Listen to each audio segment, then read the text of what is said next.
Greetings and welcome to another episode of the Faithful Presence Podcast. I am your host, Reverend Michael Langer, ordained minister and founder of Faithful Presence, a ministry in Washington, D.C., equipping servants and leaders to flourish as they participate in Christ's mission of making all things new. We do that through promoting spiritual, emotional, relational, vocational, ideological, cultural, and evangelical formation, and that acronym spells out service for a reason, because we believe that when whole life discipleship in the whole of life for the whole of the public square happens, it is always centered around service. It's good to be with you today on the podcast. We have an individual who's a friend of mine, is somebody who I've known academically for probably 15, 16, well, good grief, almost 20 years. Good grief, am I really that old? And then we actually connected professionally again a few years later. Our guest on the podcast today is Dr. Luke Bobo. Dr. Bobo is the director of Bioethics and associate professor at Kansas City University.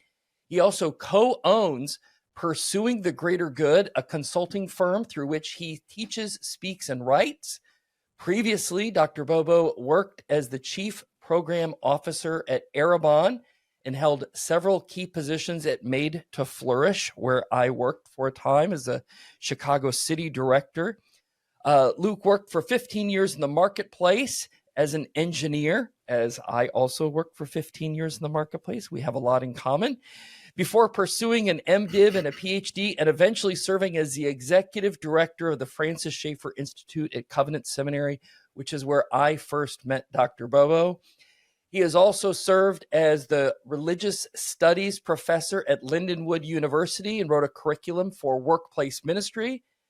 And if that wasn't enough, he is also the author of Living Salty and Light-Filled Lives in the Workplace, and A Layperson's Guide to Biblical Interpretation, a means to know the personal God. He co-authored Discipleship with Monday in Mind, how churches across the country are helping their people connect faith and work. I don't know how in the world you had time to come on our podcast, but welcome to the podcast, Dr. Bobo. How the heck are ye?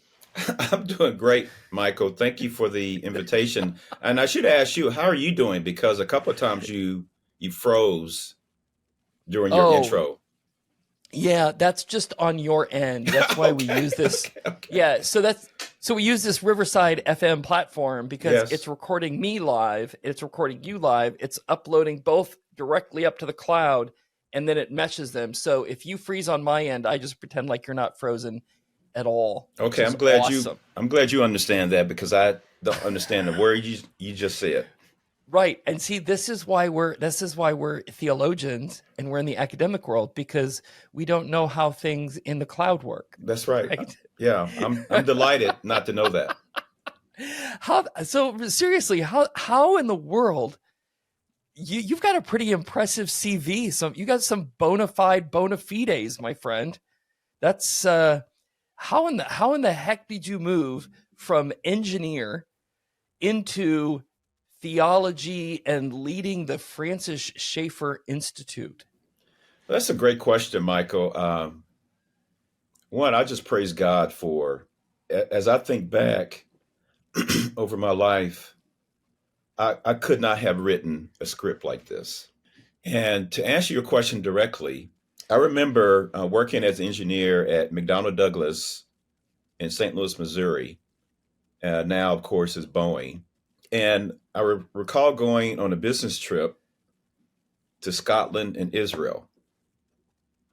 And it was in Israel, we had some downtime, and I took a tour of Nazareth. We took a tour of Galilee. We had lunch on the Sea of Galilee. I dipped my hand in the river Jordan, the Jordan River.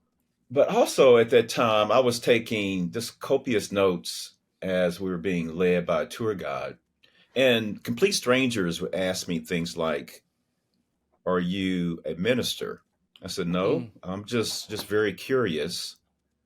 And fast forward, we come back from that trip from Israel and Scotland, and my wife and I or out and about at a art exhibit, and complete strangers would ask me, "Are you a minister?"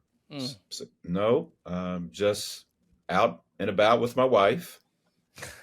To make a long story short, I saw my pastor at the time.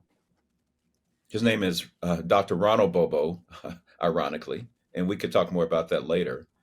Okay. But he said to me, "Luke, I believe God is calling you to leave engineering and go to seminary."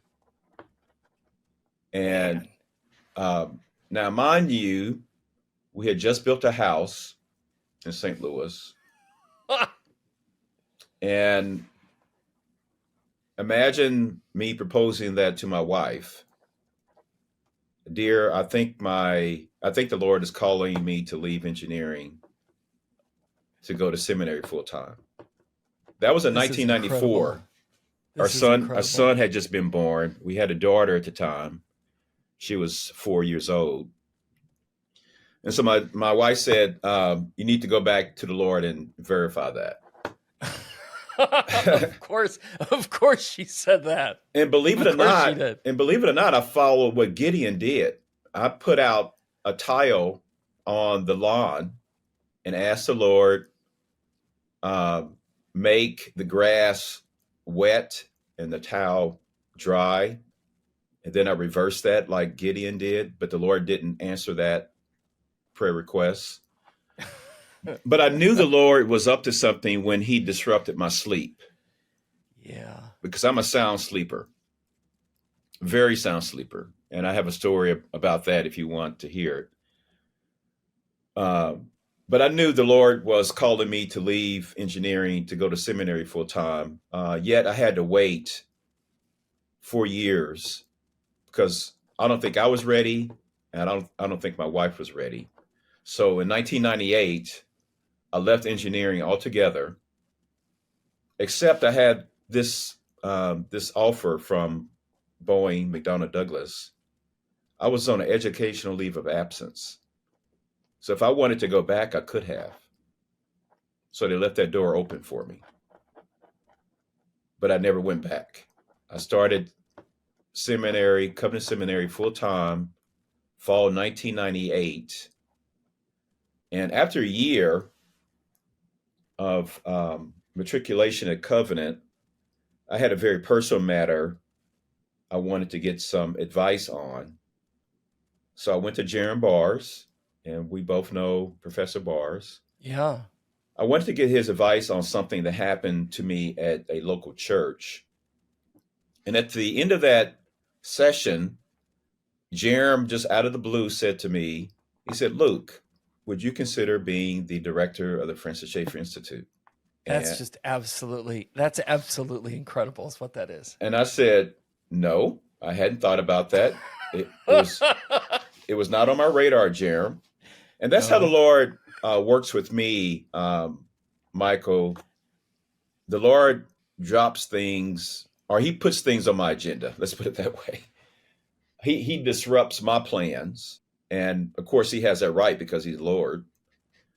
So I said to Jerem, I need to pray about that because it meant not going to seminary full time. It meant going part time and working full time at the Schaeffer Institute. And so, to make a long story short, I agreed to direct the Schaeffer Institute, and I don't regret that decision at all. I loved my time working with Jerem.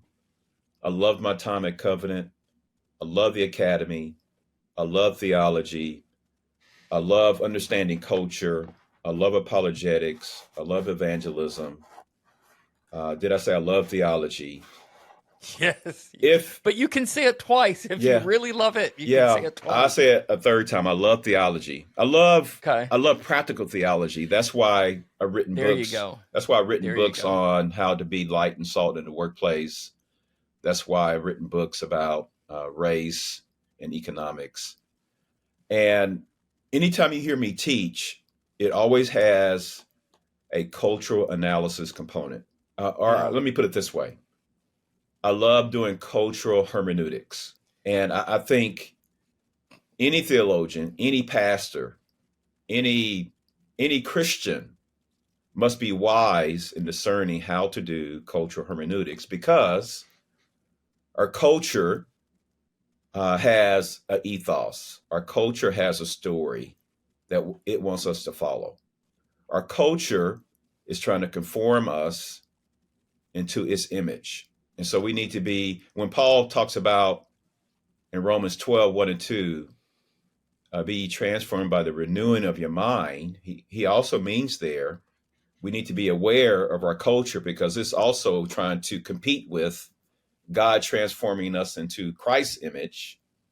Our culture is trying to conform us into its image. So this is, oh no, please go ahead, I'm finish. I'm good. I need a drink. So, for me, this is so interesting to hear your story. Mine is very similar. I was in the sales management, selling chemical processing equipment to measurement equipment to chemical plants for 15 years. And my pastor actually sat me down and said, you should go to seminary. I'm like, that's the dumbest idea I've ever heard. Just out of the blue. Never. I had been asking to preach occasionally for him. I was leading Sunday school classes. I was leading community groups. Got it. I was doing all the things. And he's like, you should go to seminary. I'm like, that's the dumbest idea that's ever been expounded. And then the company I was working for got bought by another company, and they're like, we don't need your division. I'm like, man, this is weird. That kind of forced your hand, didn't it? See, so the Lord speaks to you in your sleep. The Lord hits me with a 2x4 in the face. And so ouch. My wife actually said to me, she's like, I think, when I met you, I kind of thought maybe someday you'd be a pastor, but I wasn't ready, and I'm ready now. And within 24 hours, we'd sold our house to our neighbors for cash. Wow. And yes. So then I'm trying to figure out, like, during this whole process, I'm trying to figure out, where am I going to go to? If I went to seminary, where would I go? And so my checklist, because I became a Christian at 17, basically going to Bible churches, Baptist churches, E-free churches, which are kind of all kind of the same. Like, there's a lot of similarities. And I knew I probably couldn't hack Dallas. I knew I wasn't fully down with the rapture. That seemed odd. But and for your listeners, Dallas Theological Seminary. Yeah, yes. Right. Dallas Theological Seminary. That's right. Where a number of the faculty no longer teach the rapture. I mean, that's not, but at a certain point, I had the Ryrie Study Bible. I had all that, good stuff. I'd read all the, Left Behind series, and eventually just kind of like, I don't know what was going on in my head, but somewhere along the line, somebody gave me a book by John Piper, and that messed with my head in a pretty big way. And I know that John Piper's books are a gateway drug to Reformed theology for a lot of folks. But That's for good. me, John Piper was commingling with Larry Norman, C.S. Lewis, and Francis Schaeffer, and I loved Francis Schaeffer. I love Francis Schaeffer. I'm not surprised. And maybe a little bit of Tolkien. So I'm like, man, where would I go to seminary? And then turns out Covenant Seminary has the Francis Schaeffer Institute. So I'm like, oh, I'll go there. They baptize babies, but not everybody can be saved. And so at least I'll learn this. So I had to learn the Lord just had to do a whole thing on me. But it was the Francis Schaeffer Institute that attracted me to Covenant. And so then after I got out of Covenant, I realized that not all seminaries put the value on cultural formation. That's exactly right. Right. Yeah. And I didn't learn that until I got out of seminary and talked to other seminarians, and I realized, oh, you have not learned cultural apologetics. It's not a thing that you know to do. And so trying to figure out how you're going to put a church in this town to minister to these people, and you're just going to import Peter in Acts 2 because that's just the thing that's going to work everywhere, as opposed to, oh no, Paul in Acts 17, that's a whole different approach because it's a whole different audience. And so you have to use different words. That's right. And the fact that worked itself through, and the beautiful thing, I'm preaching to the choir, I know, but for our listeners, the beautiful thing about the Francis Schaeffer Institute at Covenant Seminary is it's like the thing that has its tentacles in every single class. That's like exactly every right. single class is about, like when you say, oh, practical theology, like it's not just theology, it is. I remember, Brian Chappell sitting in the back of a preaching class, and he said, if I fold my arms like this, you need to know what I'm thinking is, so what? Tell me why everything you said matters. So I'd love to hear you. You've been at the Francis Schaeffer Institute. You've been at Made to Flourish. I want to hear you talk a little bit about that. But, and you've already kind of addressed it. Why is it that when we've seen kind of our culture shift in the way that our culture has shifted, and we hear the narrative from kind of evangelical America about, oh, our culture, oh, our culture, oh, our culture, and yet seminaries don't seem to put any value or a significant value on ideological and cultural formation? Do you have a sense as to why that is? I suppose that's a great question, Michael. I'm just going to say some things that I believe are true. I wonder if there's a fear of culture. Back to Niebuhr's book, Christ and Culture, his book. I may not be pronouncing his last name correctly. I wonder if there's a fear of culture, and if folks or Christians believe if they engage with culture, will they get tainted? Will they get polluted? Back to what some of the Puritans thought. I wonder if it also relates to what I call exegetical laziness, or could it be just not an awareness of the Bible, because the Bible is a cultural book. It was written for a particular culture to address cultural ideas. Yes, what you said. What you said. I remember Jack Collins saying, remember, you're reading other people's mail. That's This exactly letter right. was not written to you, it was written to other people. And I was like, my head almost exploded. yeah, and the last thing I would say is, could it be also this aversion to culture? Could it be that to speak about culture, to critically engage culture, will that upset the apple cart? In other words, I think so many churches have bowed the knee to our culture. And so, in other words, the culture is informing more of the church versus the church informing the culture. You Yes. get my drift?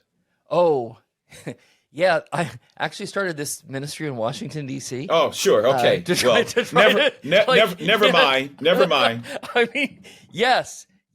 And I tell pastors sometimes when I was just at a Presbytery pastors gathering, and they're like, hey, this is the job of the church. I'm like, yes, I'm 100% behind that idea. This is the job of the church. But the data, and there's lots of data that says that this is not something the church is doing well and is struggling to do. And so, yeah, I would love it if this ministry didn't have to exist. Yeah, that's If, what faithful presence is about. Yeah, exactly. right. And the Exactly. same thing with Made to Flourish. Wouldn't it be great if pastors, and I know you've heard this because I heard it all the time when I came to Washington, heavily influenced. So basically, here's how I ended up here. Francis Schaeffer Institute, Covenant Seminary, Made to Flourish, Acton University. Those 4 institutions are to blame for me being here. Like, they messed in my head. Shame on them. Shame on them. Yeah, shame on them. The number of times I've sat across from people here and done something with scripture, like used some piece of scripture to make some point regarding their vocation, like regarding their, not just their marriage or how much they love the Lord, or their need to get along in the workplace, or not steal the stapler. But how is it that, you can keep doing the same thing in your job year after year and not feel like anything's getting better, like you're not really making a difference? And let me explain to you how the Lord receives that. Like, okay, so maybe that's objectively true, but the way the Lord receives that is worship. And what the Lord cares about is that the guidance system on that missile works really, really well. Like, it's really important that you do your job in performing the task that you're doing. Homeless people really do need the Section 8 housing voucher to get to their landlord so that they cannot freeze to death in the winter. Sure. So the way in which you're processing paperwork matters. And let me take you to Leviticus and talk about that.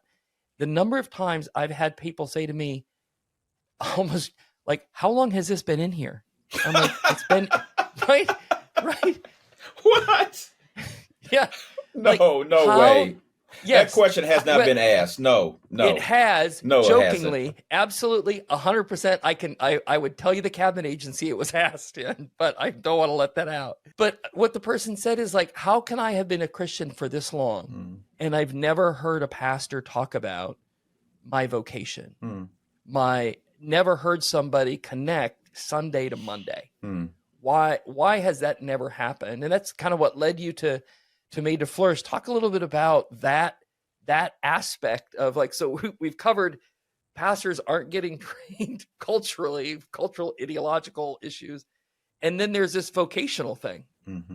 Yeah, that's another great question. And if I can just rewind just a bit, in my book, A Layperson's Guide to Biblical Interpretation, I lay out an acronym called SCAR, SCAR.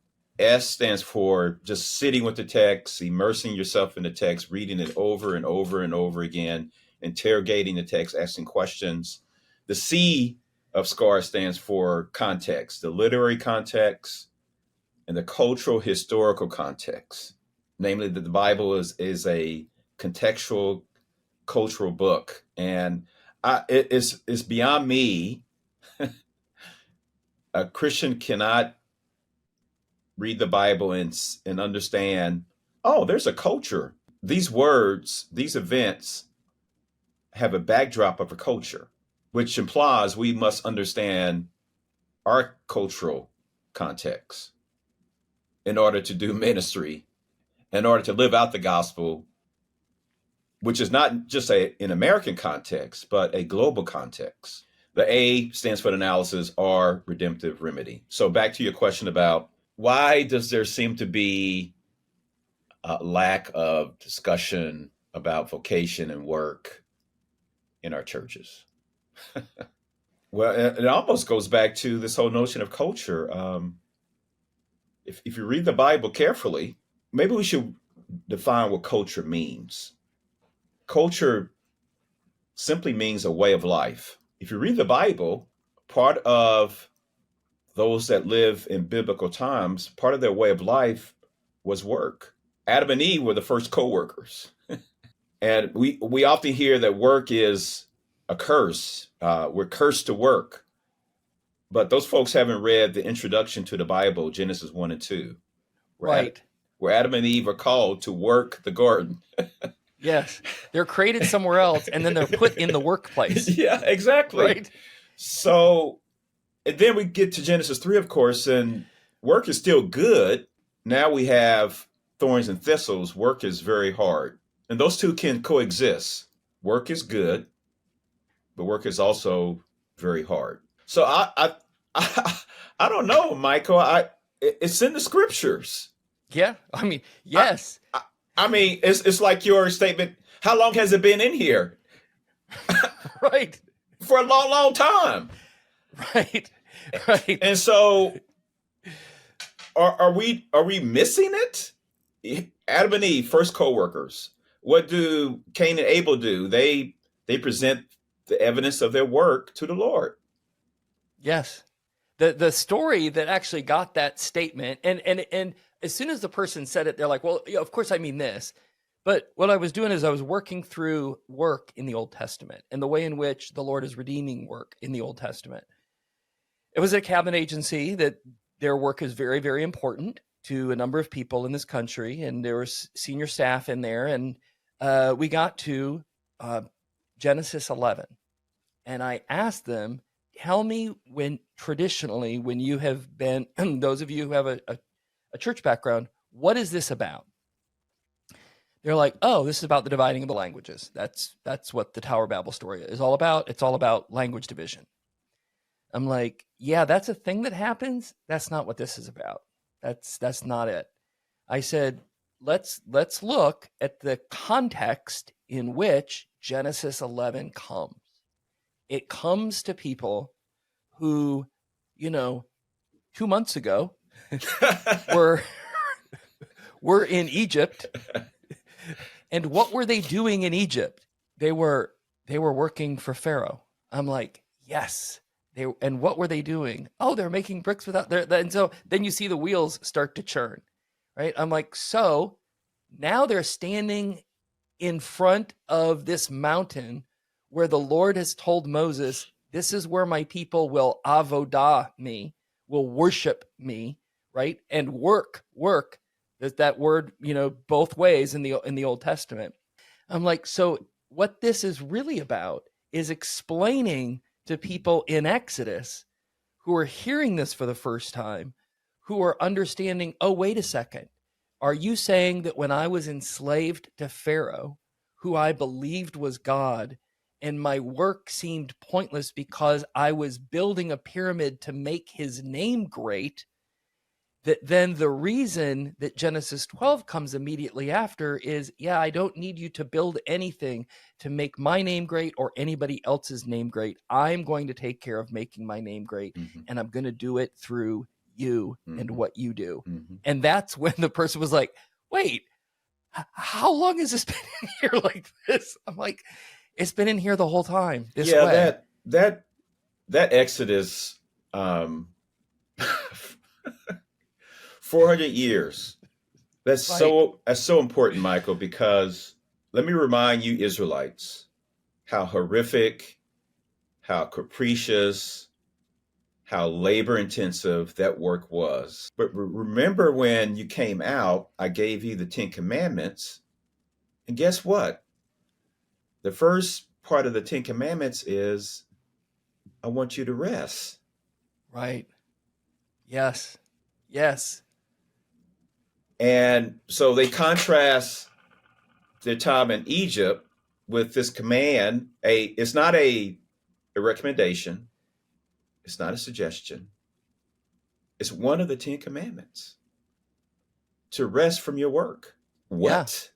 Yeah. We had to work 24/7 in Egypt, but you tell me to put a hand in the face of our cultural priorities of efficiency and productivity and take one day off. And then you get to Genesis 11, where the sin was, God had told Adam and Eve to scatter and be a blessing to others. The sin for the Tower of Babel or however you pronounce it, the sin was they congregated. They were not a faithful presence to the world. Right. But they were a faithful presence to each other. Yeah, because this place seems pretty awesome. Yeah. Right? This is like Sun City outside of Arizona. Why don't we just get all of our people who we like and we'll just hang out here forever because this is awesome. And back to covenant, what I love about covenant theology is Dr. Michael Williams, who taught us about covenant theology. Yeah. And he said with each covenant, God was renewing each covenant subsequent to the one with Adam and Eve. And so the covenant with Abraham was, this is another restart. Let's do another reset. Abraham, I want you to be a blessing to the nations, much like that was a call to Adam and Eve, to be a blessing to the nations, to be a blessing to the people. Abraham, I want you to be a blessing to the nations, and I want you to do it through your work, through your way of life. Then with David, then with Noah, then with the New Testament. Are you saying there's a theme of blessing here, Dr. Bobo? Is that what you're saying? There's a theme of blessing? There's a theme of resets, which is a theme of grace. Yes. God keeps coming. I'm reading through the book of Judges, Michael, for your listeners. The downward spiral. And I read over and over again. Once again, the Israelites did evil in the sight of the Lord. I see that refrain over and over again. Yet they cry out. God sends a judge to deliver. There's a moment of peace. Then the cycle begins. They commit evil. They get punished. They cry out. God delivers. There's peace. Then the cycle begins. They commit sin. They get punished. Yada, yada, yada. I guess what I'm saying to your listeners is what we read in the Bible is frequent moments of amazing grace where God calls us to be a faithful presence. I love those two words together. And where are we? Where do we spend most of our time? Those who are working age, we spend most of our time in the workplace. Yeah. To be a faithful presence. That's right. To let our work not only honor the Lord, but also our work serves our neighbor. I think it was Martin Luther who said, God doesn't need our good work, but our neighbor does. Yes. That is, it's through our work. Amy Sherman's, it's not her term, it's a Hebrew term, but she likes to use this term tzadakim. Righteousness. The people, the righteous people in their righteousness bless others. Like that's the whole reason that you're here, is to bless and to carry that. All of the stewarding of creation, all of the vocational work is the means by which we bring glory to God.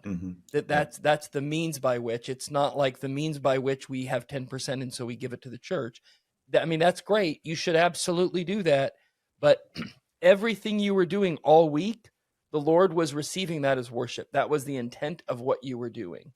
Yeah. And so this idea of focusing on work. And so I read an article that you read, you wrote, I think back in September, where you mentioned a mutual friend of ours, Lisa Slayton. Oh, sure. My dear friend. Yeah. We bump into each other over and over again. The faith and work community is, shall we just say, I think you could put us all in a medium-sized boat. With life jackets. Yeah. Right. So she wrote an article called The Big Quit, A Crisis of Vocation, where she talked about just people, and this was certainly exacerbated by COVID, where people are just like, you know what, I'm just done. I'm done doing this thing. I'm going to do something else, or I'm going to do nothing, or whatever. And then you said in your article, you said, however, I think that Christian believers are also suffering from a crisis of vocation, albeit for another reason. The reason for this crisis of vocation for the Christian is because we have failed to frequently remind our people of their primary calling. You want to unpack what you meant by our primary calling? It sounds like you're trying to apply the word calling to non-vocational ministry jobs. Is that correct, Luke?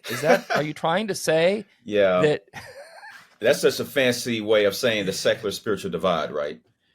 Amen. So, and I must give credit where credit is due here. Os Guinness, in his book, The Call, says we all have many secondary callings as Christians. Being a husband is a secondary calling. Being a worker is a secondary calling. Being a neighbor, being a citizen. All secondary callings, being someone that cares for your elderly parent. But Os Guinness says all Christians share a primary calling. That is, he says it this way: we all have been called to Christ, for Christ, by Christ. In other words, the relationship that we should first nurture and nourish is our relationship with the Lord. I don't belong to myself. I was bought. I think Scripture says something like, "I was bought with a price," and that's been in there a long time. Right. I have to submit my plans to the Lord. Lord, are these your plans for my life? I don't, it says in James, I cannot presume I'm going to live tomorrow, or I can make meetings or appointments for tomorrow. I need to ask the question, what is the work you want me to do today? If Christ, I'll put it this way. I heard this preacher in St. Louis put it this way. If Christ is your Lord, then you can never say no to him. If God calls you and equips you to be a janitor, do it to the glory of the Lord. If God calls you to be an accountant, do it to the glory of the Lord. If God calls you to be a bioethicist, do it to the glory of the Lord. If God calls you to be an entrepreneur, do it to the glory and honor of the Lord. I'm quoting or paraphrasing Colossians 3:23 through 25. That's right. That's right. And that's a key verse for all workers. Indeed. Especially Indeed. those who feel like, but my boss doesn't care about my job. Yes. My boss doesn't acknowledge me. I work really hard. I don't get promotions. I don't get pay raises. You know what? I'm only going to work when my boss is watching. Other than that, I'm just going to sit here and do nothing. Mm-hmm. Well, which scripture's like, I see you there. I see you there having that thought. Yeah, scripture not only sees you, but scripture understands your thoughts before you even form them. Right. And there's a podcast, or there's a brother that I know who started a ministry called An Audience of One, something like that. In other words, we constantly have an audience of one, and that's the Lord. And that's not to strike a boogeyman type fear in us. It's a reverence type fear that since the Lord is always in my presence, since I'm always in the Lord's presence, I should, as much as I can, as filled with the Holy Spirit, do the best job I can. There's going to be moments I don't do that. We all have those days. But God calls us to be light and salt, to be, I'll put it this way, Abraham Heschel, and I may be pronouncing his last name incorrectly, he wrote a book called The Prophets. In that book, he says, our job as Christians is to make the invisible God visible. So I need to ask your listeners, how are you making the invisible God visible in your 8 to 5? Or if you don't have an 8 to 5, maybe your work schedule is in the midnight shift, from graveyard shift, they call it. Maybe your shift is from 12 midnight to 7 in the morning. How are you making the invisible God visible? That's good. So you have, this is good because this is where we're going to go next, is you have moved from we'll use the term that shouldn't apply here, but you've moved from the quote unquote secular world, meaning the world that God created, the whole thing, right, in engineering, to vocational ministry at Covenant Seminary, and then to Made to Flourish, where you helped us, the city directors, help pastors understand how to incorporate vocational messages into our sermons about why does your work matter? Why is it that the hostess at the Mexican restaurant, if she does her job well, can actually lead to the flourishing of that restaurant because of the way she seats people and when she seats them and all of that stuff. And the policy director, why does that matter? Making sure that people get their unemployment checks and their welfare checks, on the right day, because they need the money. And so now where you serve is, some people might say, well, he left ministry and now he's back in the secular world. He's back in the, 9 to 5 workplace, working at Kansas City University. And of course, I'm not saying you've left ministry. I'm saying, no, you're fully still in ministry. But you're leading the Department of Bioethics at Kansas City University, helping medical students and helping the faculty there and the people who work there wrestle through questions that absolutely matter to many, many people's lives. Talk a little bit about what do you do there? how'd you end up there? What's your average day like before we get into some of the wonderful cultural moments we're having where culture intersects with bioethics? Sure. Let me just rewind just a bit. One, I believe that every Christian, every single day, is in ministry. If your listeners read Ephesians, I think it's Ephesians 4, very well, it says pastors, evangelists, etc., are to equip the saints for the work of ministry. So your daily work is ministry. And just to make a distinction between vocation and work, let me put it this way, to make a distinction between vocation and a job. And your listeners can read some of the books I've written for Made to Flourish to get more on this. And here, Os Guinness helps again. Your vocation is who you are, who God has made you to be. And I think most of our vocational search is an ontological one. Unpack that.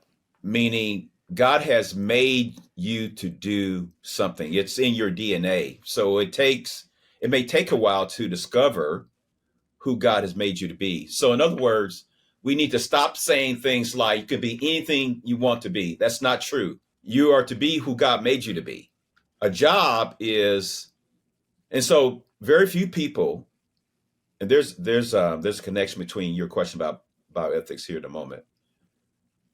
There's a connection between who God has made you to be. Very few people can actually do what God has called them. There's very few people that actually land jobs where they can do their vocation. That's right. A job is, the difference between a job and a vocation is a job is how you pay the bills.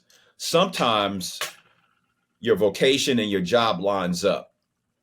And that's the case with me at KCU. God has made me to be an educator. I know that. I know that like I know my right from my left hand.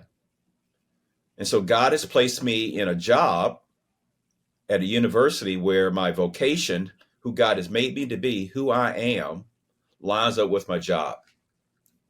So how did I get to KCU? I was unemployed. I was terminated from Erebon in November 2022, and it was a parting because of financial issues, budgetary issues. They gave me a very generous severance package. Yet from November 2022 through July 2023, I was unemployed. I applied for this position at KCU, went through a series of interviews, and started there of August of 2023. And so what's my typical day? Well, you've heard I have atypical days. No day is like each other. Most days are of late have been much like at the Schaefer Institute. I came into the Schaefer Institute. My predecessor was very good at programming, but he was not very good at administrative details. And I know God has also made me to be an administrator. So my first few months at KCU have been devoted to building a administrative infrastructure, developing paper trails. I'm sure your listeners will understand what that means. And I yes, think they will. and I don't think people give administrators a lot of their props because administrators work behind the scenes. But you can experience when there's good administration, when there's bad. And your listeners will know the difference. Yes. Yes. Just go to a conference that's poorly run. You'll know. So most of my days have been cleaning up administrative messes. I get to interface with students, mostly through email, and we have a Canvas. Your listeners may or may not know what that is. Canvas is a educational platform that we deliver content. I've had the great pleasure of doing independent study with a student, which is more one-on-one, and I love those opportunities because it's a way to mentor as well. I had the very great fortune to lead a student through completing her master's thesis, and I'm really, really proud of her because um, typically you have a year to work with a student. Um, in her case, I inherited her in December of last year, so we played catch up for a good part of this semester. But she was already ahead of the game. She's an exemplary student, and she's graduating in a couple of days from KCU with a clerkship, or her first real doctor's job is in Boston, where she's from. So she gets to serve people in her own neighborhood. So to answer your question, I know I'm kind of rambling here. Most of my time has been spent of late cleaning up administrative. This may be overkill to say it this way. Administrative malpractices, getting to know our students. I'm preparing for a class I'm teaching in July. It's a 2-week course, very intensive. I'm also preparing to teach 2 classes this fall. And I do have co-teachers, which makes the load bearable. I get to speak on occasion. For example, um, your listeners will know that med schools rely on folks to donate their bodies to science, which I knew that, but we actually have a lab in our building where there are donated bodies. Yeah. I'm yet to walk into that lab. Right. I haven't mustered up enough strength to do that, or courage. That's okay. I'm with you on that. Yes. So I'm speaking to a group of families that their loved ones have donated their bodies to science in May. So I get to speak on occasion. I get to go to conferences just to keep my skills razor sharp, to know best practices. But your listeners will, let me put it this way. Every single day, there's a bioethics issue in culture. Yeah, so let's talk about that. So I pastored my first church plant was in my hometown of Iowa City, where there's a really nice university there. And I'm headed one of to my Iowa. I'm headed to Iowa City for a conference into May. Speaking, ironically, are you speaking on bioethics? no, it's a 1-day conference that I want to go and learn, just to keep abreast. Oh, well, that's wonderful. Um, I can hook you up with some of the best places to eat in town. It's probably 1 or 2, right? No, there's a few. Okay. But so one of the guys that I was meeting with regularly, so there are a lot of grad students in the church, a lot of medical residents, and this is before I ended up working for Made to Flourish, but it's kind of why I ended up. So when I first got to Iowa City, there would be, I would have people in the medical building that would say, "Hey, can you meet with me?" And I would say, "Sure." I'd schedule time to come over there. And then they couldn't show up because something happened. And they're like, "I can't be there." So I'm like, "Okay, well, I'll just set up office hours at the coffee shop at the university hospital. And I'll just be there every Thursday from, 8 in the morning till 2 in the afternoon. And if you got time, you can be here, and I'll work if you don't show up." Good for you. And it was great. And your it role was wonderful. What role did you serve by showing up? Well, I was planting a church. I was pastoring, but Sure. I was also helping them in their jobs. I was providing a place to vent. Got it. I remember Got it. I remember a guy one time came out of the doors opened up, and he was a neonatal fellow, and he just sat down, and Oh, yeah. Uh, he'd had this look on his face that was Mm. bad. Sure. And I said, what's going on? He said, Yeah. well, I just had to, I got on a helicopter and I came back. And by the time we got back, the baby didn't live. And I had to wait then for an hour for the parents to get here. Yeah. So I could tell them that didn't happen. And Yeah. I don't know what to do. Yep. And so I was like, okay, I got to come every Thursday. I can never miss. Yep. But here's the thing. Where I was going with this was I was talking to this one guy who's just become a dear friend. He's now practicing, but he was a ear, nose, and throat surgeon. Mm-hmm. And so he sits down and I'm like, oh, what have you been doing? He goes, you don't want to know. Mm-hmm. I'm like, well, surgery? He goes, not really, no. I'm like, well, what are you doing? He goes, well, I was practicing for surgery. I'm like, oh, what does that involve? He goes, you don't want to know. Mm. I'm like, no, I do. He goes, okay, I was downstairs in the cadaver lab drilling holes in the back of ear bones so I could make sure that my drills, when I'm going to do something Yeah. and install a cochlear implant, I know how to do the drilling. I'm like, yeah, you're right. I didn't want to know. I didn't want to know that. Yeah. But this is the thing. He can't do that. He can't practice that without, I mean, you don't want somebody like, oh, I'm going to install a cochlear implant in your dad. And he did install a cochlear implant in my dad later.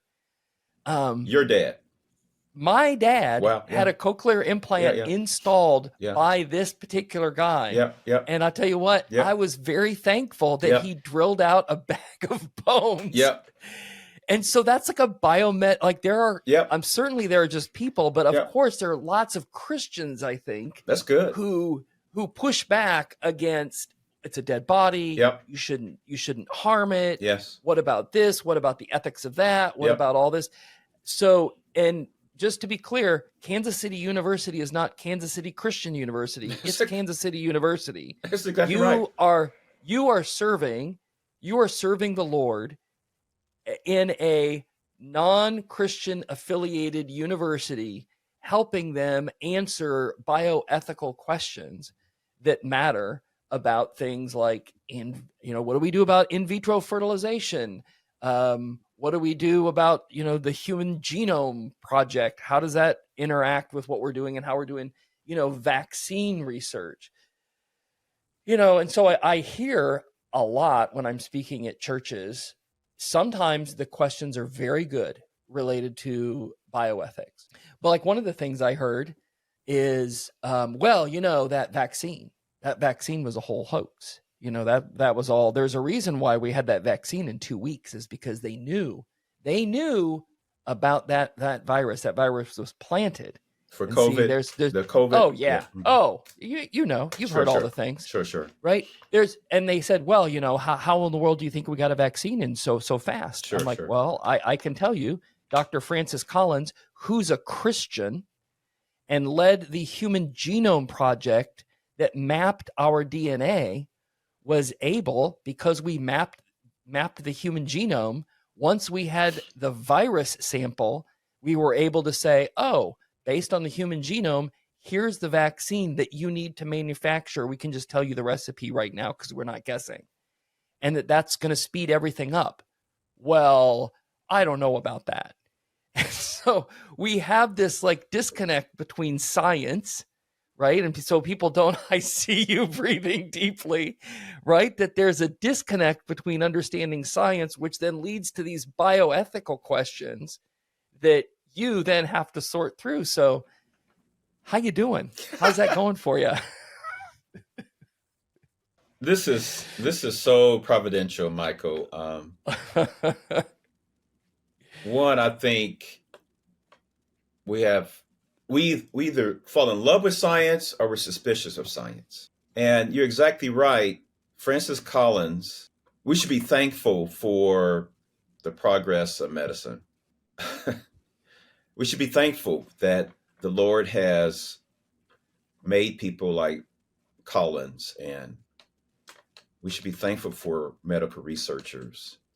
it goes back to, again, understanding the Bible and not putting science over faith, but appropriating things in culture like science. And so we should have a deep respect for science. We shouldn't elevate it over Christ, of course.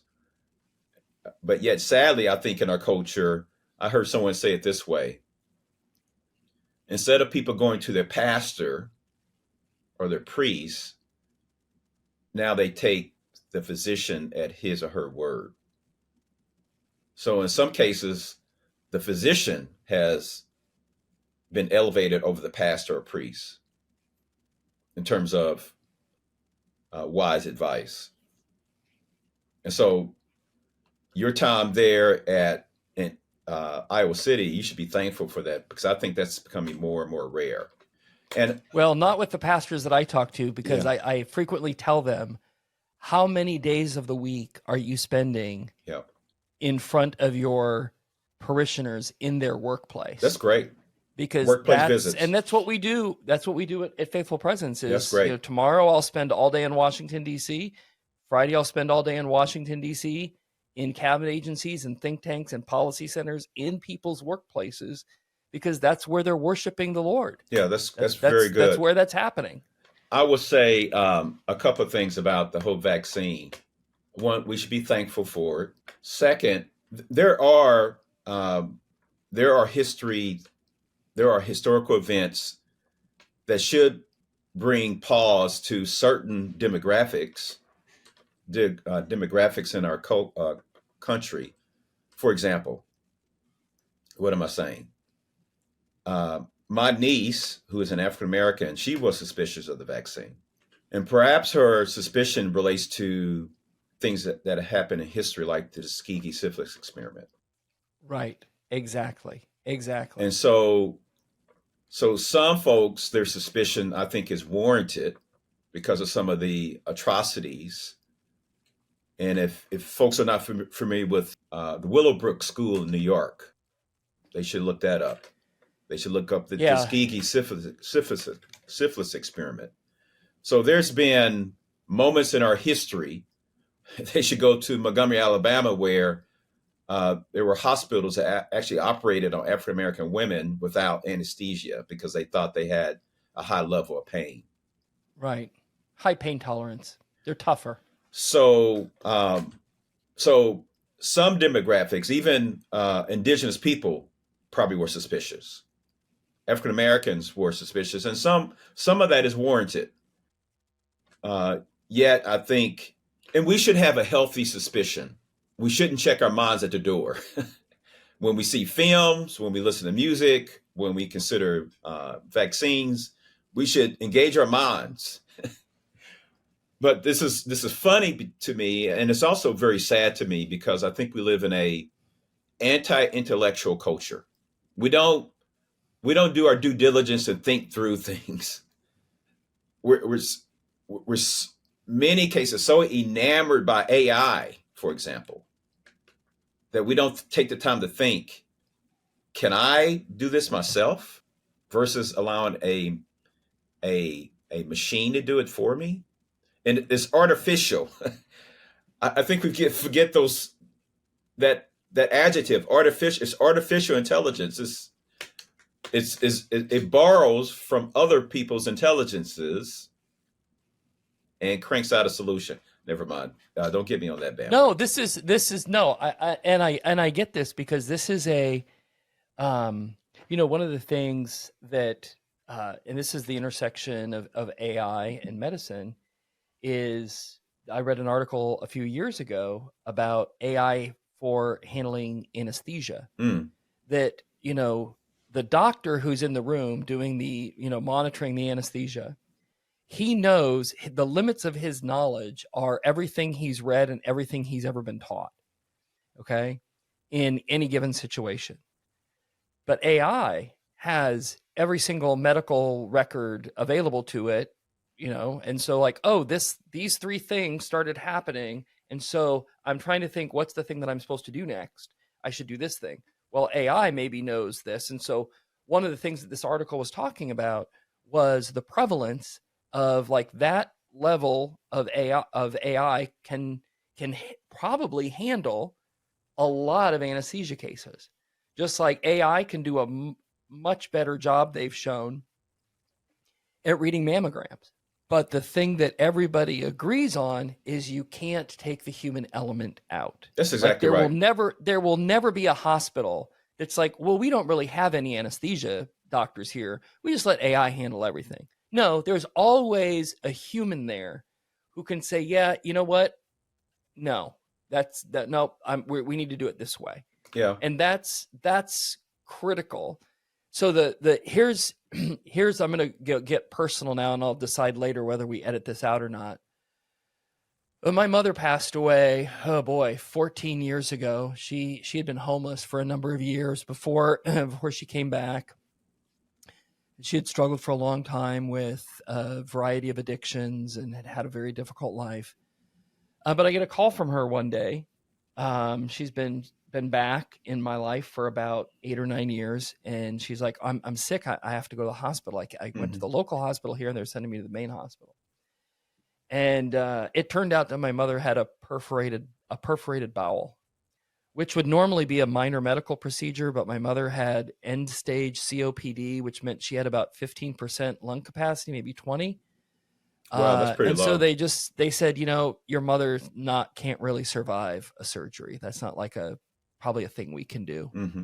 And so there was a doctor that I called a doctor friend of mine, and that doctor friend of mine said, you need to find out if your hospital has a palliative care doctor, and you need to talk to that guy. And I did. And for those of you who don't know what a palliative care doctor, he's the segue between everything that the hospital has access to and kind of end life hospice care. That's He's right. like the middle doctor who can I'm taking over now. That's right. And it was super helpful. It was really, really helpful. We had a conversation with my mom about what she wanted and those things. But here's where the rubber met the road.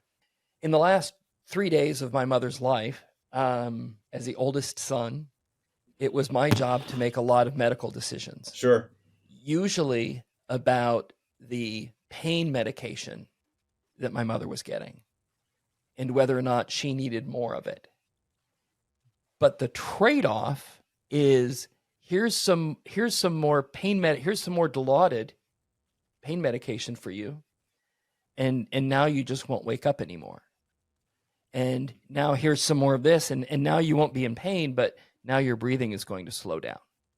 Right? There's these two things kind of go hand in hand. Are you saying that medication actually maybe speeding up death? Well, this is the question that Sure. I asked. So 2 weeks after my mother passed away, I called the palliative care doctor, and I was not in a good space. I was like, I'm going to need you to explain to me how I didn't just euthanize my mother, because that's pretty much exactly how this feels. I feel like I euthanized her. And he said, yeah, I totally get that. He said, and he played his cards. He said, look, I'm a Christian, and I know exactly what you're thinking. And he's like, but you didn't euthanize your mother. That's not a thing that happened. Your mother was going to pass away. That was a one-way train that was going to happen, either with excruciating pain or without excruciating pain. And you made a decision that it would happen without excruciating pain. And that's a bioethics question. It sure right? is. Absolutely. It's like so when our listeners are like, oh, bioethics, he's probably in there doing transhumanism and trying to build bionic people. Well, that's a question that's coming for sure, right? For sure, that's a question. But these are everyday questions. You're exactly right. These are, what do I do with this pregnancy when I understand that my baby's going to be born without arms or, without a trachea? What am I supposed to do when my mother is at the end of her life? What do I do? And as the doctor who has to come in and say, I'm being asked to do this, what do I do?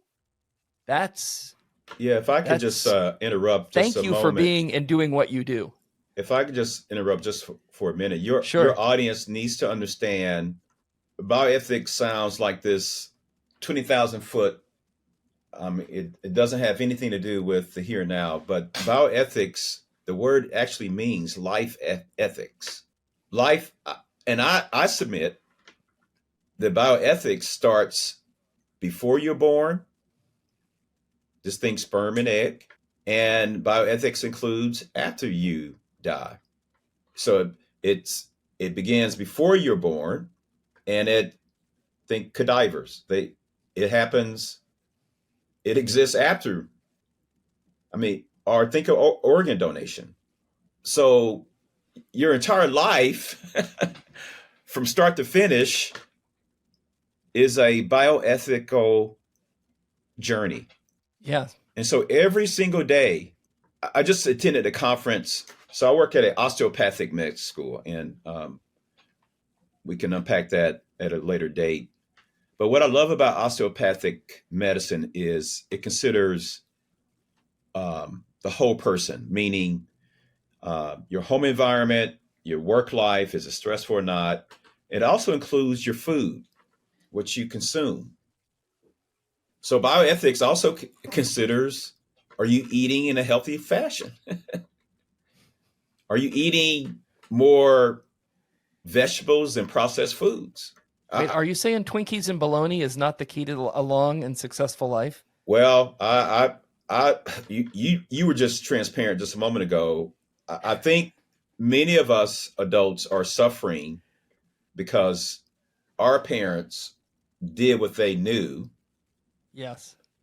but now today, because of medical science, thank God for medical science and the progress and research, we now know that eating certain foods is not good for us. Just recently, my daughter told me about drinking water from plastic bottles. That's not good for you. So again, as medical research advances, sure, we don't put all our eggs in that basket, but to live as wise citizens of a global community, we must listen. And back to Schaeffer, he said, all truth is God's truth. That means we can learn from other people, believers and unbelievers. And you didn't mention this about KCU. KCU is diverse religiously. There's different religions represented. There's different sexual orientations. There's certainly different genders. So yeah, I love KCU because it allows me to be a Schaefferite. I get to practice what Yeah. I learned at the Schaeffer Institute in this environment. And Yeah. your listeners get to practice what it means to be a Christian back to workplace in their workplaces. Well, and so we have in Washington D.C. you have the Centers for Infectious Diseases. You have the Department of Agriculture, which has to do with food. Yes. You have the CDC. You have all of these different institutions that kind of touch on various things. And then, of course, like the abortion debate has been raging in this nation for over Yeah. 50 years. Sure. But so that's loaded up with all of its bioethics things. Like one of the I meet pretty regularly with a couple here in Washington, and they both are in that world, in that public space, but they also really really wish they had a child. And so one of the questions that they have to work through is what extent and um, what avenues are they willing to go down in order to attempt to conceive. And so there have been certain things that they've like, well, we won't do these things, but these things might be open to us. And then you see this play out on a national stage down in Alabama when they're like, oh, hey, in those frozen embryos, those you can't do anything with them. Like, and it just froze everything, and suddenly we had to have a really excuse the pun, right, huh? Yeah. right. But we had to have a very, very important bioethical conversation in the course of like 2 weeks, which is one, not the way you do a good conversation like that is we're going to resolve this in 2 weeks. But it's like these are real questions that move from, Kansas City University's bioethics department to Washington, D.C., where they're like, oh, wait, do we need to clear this up somehow in the courts or with legislation? Do we need to do something instead of just politically posturing? Are you saying there's actual lives that are hanging in the balance now, whether or not they're frozen or the parents who would like to have them? Like, are you saying that bioethics actually means something to the regular person on the street? And maybe this is a conversation that we should have led by people who know about ethics and morality and flourishing and the good life. Maybe we want to have that conversation in a healthy way. Sure. So, it's not like you do anything important, Dr. Bobo. I'm just saying, just sitting there. Well, what do you do? Well, I do bioethics at Kansas City University. Oh, that's interesting. Can I have another bagel? No, like you're doing this. Listen. You listen. I know you're laughing, but you know that this is how many Christians respond. Yeah. When you say something that's like, "Oh, so you're not in ministry anymore?" Yeah, that's yeah. Can I poke you in the eye, please? That's ivory tower type stuff, Luke. Don't bring that home. Right. Right. That story, Michael. It actually, in many ways, makes me a little agitated because when I was in St. Louis, and I let me explain. When I was in St. Louis, I volunteered and worked for what's called the Center for Bioethics and Culture for 10 years. And there's a few things I'm proud of. We developed a certificate program at Covenant Seminary. So seminarians could also earn a certificate in bioethics through our center. I'm proud of that. We also tried to educate churches in St. Louis on bioethical issues. Thank you for but that was a hard sell. Of course it was. And so this couple that you just spoke of, it breaks my heart because there are people who are willing to come to your churches, pastors, who can help you. And who should be able to help you. Yeah. And there's people in the pews who are asking these questions, but they have nowhere to turn. So they turn to, maybe they turn to AI, I don't know. Maybe they turn to their physician. But pastors, there are people like, and it's not all about me, but there are people like me that can come to your churches and help you to be prepared for these conversations. And yes. And that's, again, back to, we're almost going full circle here, Michael. We have to be culturally aware. We need to address what your people are thinking. Your people are thinking such things. They're wrestling with such questions. I remember going to a church where there was a couple in our church who were infertile, and they were told to consider IVF. Not once, I'm not going to mention the church, not once did they hear a sermon on IVF or reproductive technologies. Yeah. And now I'm not saying the whole sermon has to be on reproductive technologies, but the church the church must be in the know so they can help their parishioners know how to navigate in an ethical fashion, how to live in this culture. Yeah, so I was just at an event in Grand Rapids at the Acton Institute doing a Socratic colloquia on virtue and economic thinking. And a couple of the guys that were in this, PhDs, not me, I'm just started mine. So there's guys in this room way smarter than me. But finally, one of them said, okay, I'm getting the impression that you think that pastors should be like the go-to people for most issues. I'm like, yes, I am. Yes, I'm 100% saying that. I'm not saying that the pastor should be like the final authority on everything. Like, I'm not a physicist. I'm not a surgeon. But yes, pastors have abdicated their role in the public square, in ethical commentaries, and things like that. And I just said, I said, look, I anybody who knows me knows that I love to talk about the book of Leviticus because it's about how the Lord wants to be worshiped. And so I said, have you ever been to a church where they've given a sermon about sexual ethics? Have you ever heard a sermon about sexual ethics? They're like, yeah, of course. I'm like, right. And have you ever heard sermons about what's wrong, what you shouldn't do? They're like, oh yeah. I'm like, oh, so this verse from Leviticus about who should lay with who, like, is that the verse? Oh yeah. I said, in the very next chapter, it says, yeah, you shouldn't have two sets of scales, one for the locals and one for the visitors, so you can screw them over. And you have to pay your day laborers like the same day. Sure. You ever heard a sermon on that? No. Like, okay.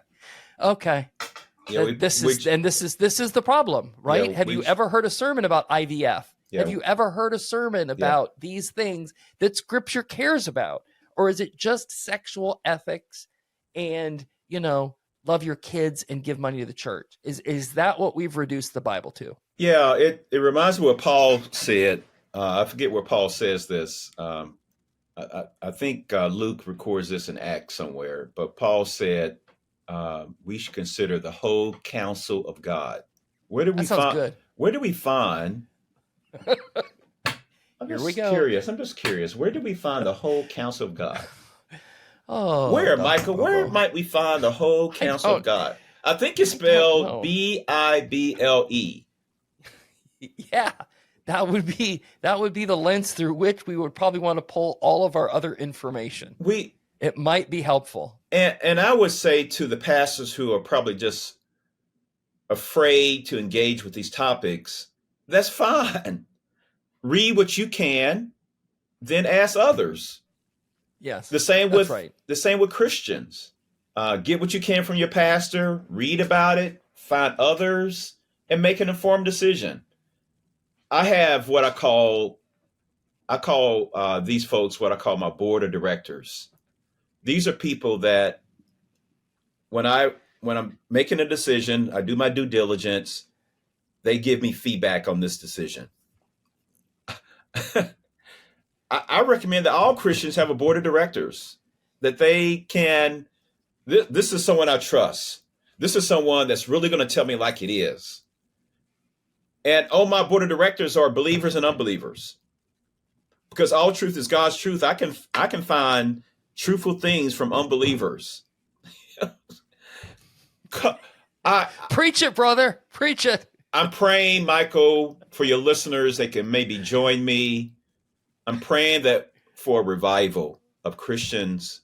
I'm praying for a revival of myself, praying for a revival of Christians in America and across this globe. Because we are asleep.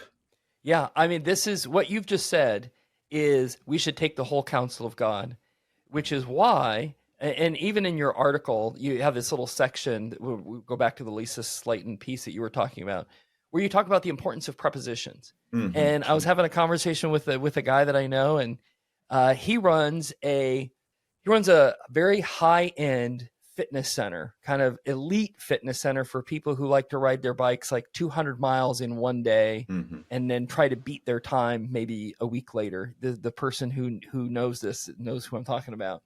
But he's thinking about maybe kind of reimagining his fitness center, because he realizes that hey, here's this group of people that I'm talking to, but here's this other group of people. Like there's people in the service industry who don't have access to good fitness centers, right? It's kind of the Planet Fitness. You give us $20, you come in, use it, you leave. You don't know, nobody really monitors you. But he's like, maybe I could do this thing. And he said, because there's nobody else doing that. And I said, oh, well, it sounds like what you're saying is that you don't want to be a fitness center in the city. You want to be a fitness center for the city. And he's like, yes, that. And that idea of the whole counsel of God being whole life discipleship in the whole of your life for the whole of the public square, or as the Acton curriculum is, for the life of the world. I was thinking the same thing. You exist for the flourishing of the world in whatever you do, if it's bioethics, if it's surgery. And I'll just tell you, the question that nobody asks when they're about to have brain surgery is, are you confessionally reformed, and That's do you have any right. exceptions to the Westminster Confession? That's exactly right. Said no one ever. Yes. Right? Said, no, did you pay attention in your class? Yes. Did you have an opportunity to practice this surgery on cadavers before you're doing it inside my brain? If I could briefly interject, your comment about for the life of the world reminds me of Jeremiah 29:7. There we go. Seek the peace and prosperity of the city to which I have carried you into exile. Listeners, Michael's listeners, we're living in exile. You are called to seek the peace of your respective city. Amen. Now, what does that have mean? You come back on. That means just what it means. Seek the peace and prosperity of where God, what I love about Amy Sherman, I love that sister. She would say, help others to bloom where you are planted. Amen. That is a good word. And that's the word I think I want to end with. I know we've kind of blown right past our timeline, but we do have one more very, very important question for you. Very important. Where are you sending me on vacation, Michael? Yeah, that's right. Yes. That's right. Everybody does get a great pair of socks. So you'll get a pair of socks in the mail. That's a thing that happens. Lovely. But here's the thing that we need to know. What are you listening to right now that everybody should be like, oh man, so I happen to know that you might be a funk and soul fan. Mm-hmm.